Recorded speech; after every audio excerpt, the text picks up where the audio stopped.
बिस्मिल्लाहिर्रहमानिर्रहीम। अस्सलाम वालेकुम। उम्मीद है आप सब अल्लाह के फजल करम से खैरियत से होंगे। तो आज हम डिस्कस करेंगे इक्वेशन ऑफ एड्जॉर्प्शन आइसोथर्म, जिसकी हम आज पहली इक्वेशन देखेंगे क्लासिकल फ्रेंडलिश एड्जॉर्प्शन आइसोथर्म, और दूसरी हमारे पास होती है लैंगमियर एड्जॉर्प्शन आइसोथर्म। उसके बाद हम देखेंगे BET। तो आज पहले की तरफ चलते हैं, क्लासिकल फ्रेंडलिश एड्जॉर्प्शन आइसोथर्म। इन 1909 फ्रेंडलिश इन्होंने एक इक्वेशन दी जो कि रिलेशनशिप था between adsorption of gas on solid and pressure के दरमियान। तो ये आप इक्वेशन दे सकते हैं x/m is equal to k p⁴ n। ये क्या है? ये इक्वेशन एप्लीकेबल होती है only on to the adsorption of gases on solid. अगर हम इस इक्वेशन में देखें तो हमारे पास x क्या है? Amount of adsorbate. m क्या है हमारे पास? Amount of adsorbent. और x और m क्या है हमारे पास? Amount of adsorption, magnitude of adsorption हम ऑलरेडी देख चुके हैं। Is equal to k into p⁴ n। यहाँ पे p क्या है? प्रेशर है। k और n क्या है? टू डिफरेंट कांस्टेंट है। And the value of n is always less than unity.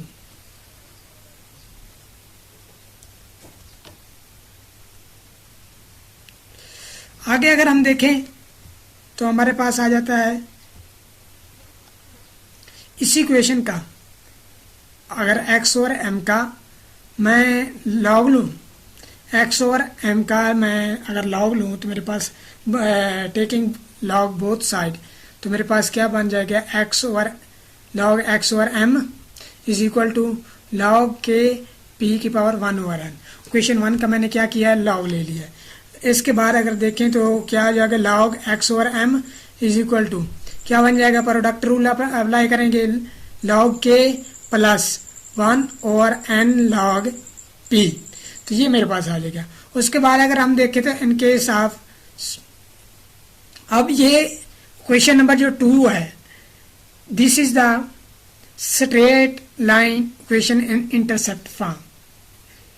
क्या है? ये एक स्ट्रेट लाइन इक्वेशन है किसे? इंटरसेप्ट फॉर्म में। ये तो थी absorption of gases on solid, लेकिन अगर सॉल्यूशन फॉर्म में होगा तो जो सॉल्यूट के लिए हमारे पास क्या होगी? व्हेन सॉल्यूट इन सॉल्यूशन, तो हम क्या करेंगे? रिप्लेस करेंगे इक्वेशन 1 में p रिप्लेस बाय c। तो p की हम जगह रिप्लेस कर देंगे c, तो हमारे पास इक्वेशन 1 बिकम क्या बनेगी? x और m is equal to k c⁴ और ये कंसंट्रेशन हो गई। कंसंट्रेशन होती है, लेते हैं हम यहाँ ग्राम मोल पर लीटर। उसके बाद इसका भी उसी तरह जैसे उसका हमने लिया था, टेकिंग लॉग बोथ साइड, इसका भी लॉग बोथ साइड लें तो हमारे पास क्या आ जाएगा? लॉग x और m लॉग k c⁴ आगे देखें, लॉग के बाद के प्रोडक्ट रूल अप्लाई किया, लॉग x और m आ जाएगा। फिर उसी तरह is equal to log k + 1/n log c। ये मेरे पास इक्वेशन नंबर 3 आ गई। ये भी क्या है? एक स्ट्रेट लाइन इक्वेशन है, एन इंटरसेप्ट फॉर्म में है।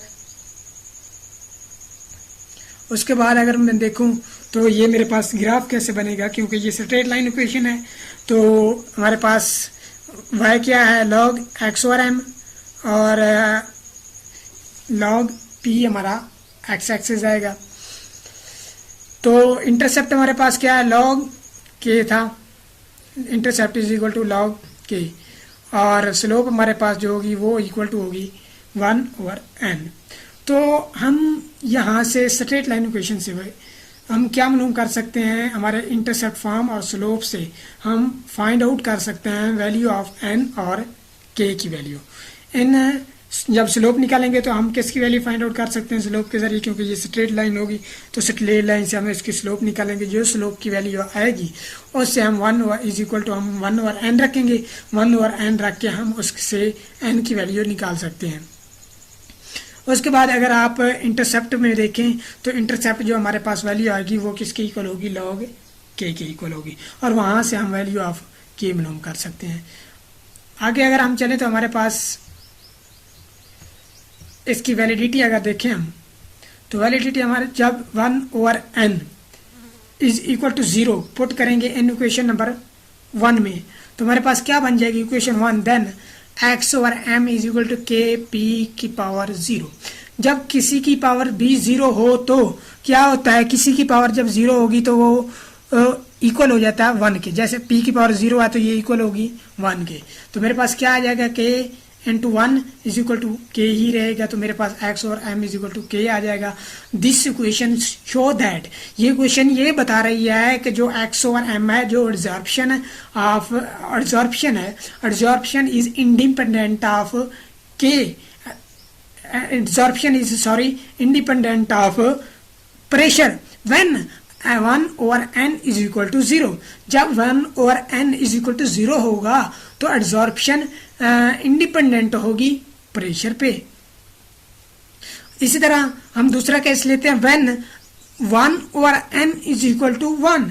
जब 1 over n is equal to 1 होगा तो तब मेरे पास ये इक्वेशन क्या बनेगी, तब अगर मैं देखूं तो मेरे पास इक्वेशन बनेगी x over m is equal to K P की पावर 1।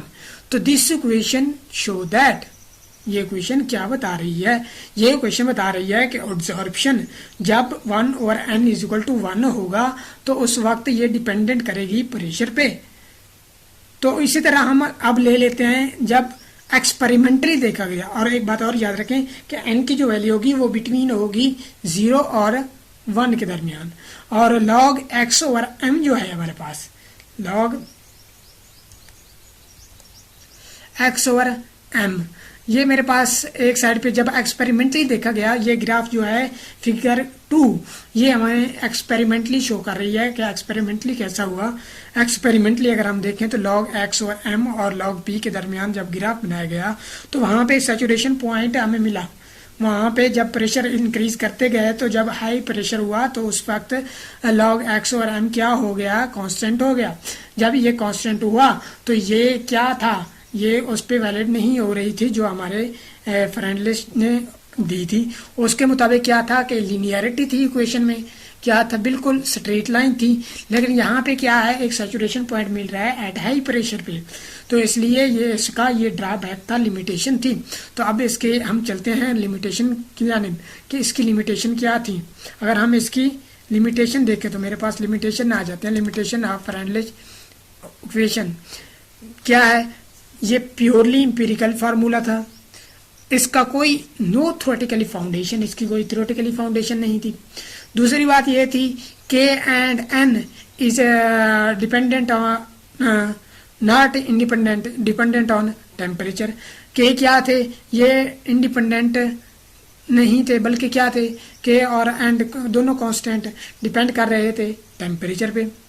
उसके बाद अगर हम देखें तो this equation valid over certain range of pressure, और ये प्रेशर तक, खास प्रेशर तक वैलिड थी, उसके बाद ये वैलिड नहीं थी। जैसा कि हमने ग्राफ में देखा कि शुरू में स्ट्रेट लाइन में अचीव हो रही है, लेकिन बाद में जाके हमारे पास क्या और कांस्टेंट हो जाता है, हमें सैचुरेशन पॉइंट मिल जाता है। तो ये था हमारा आज का लेक्चर।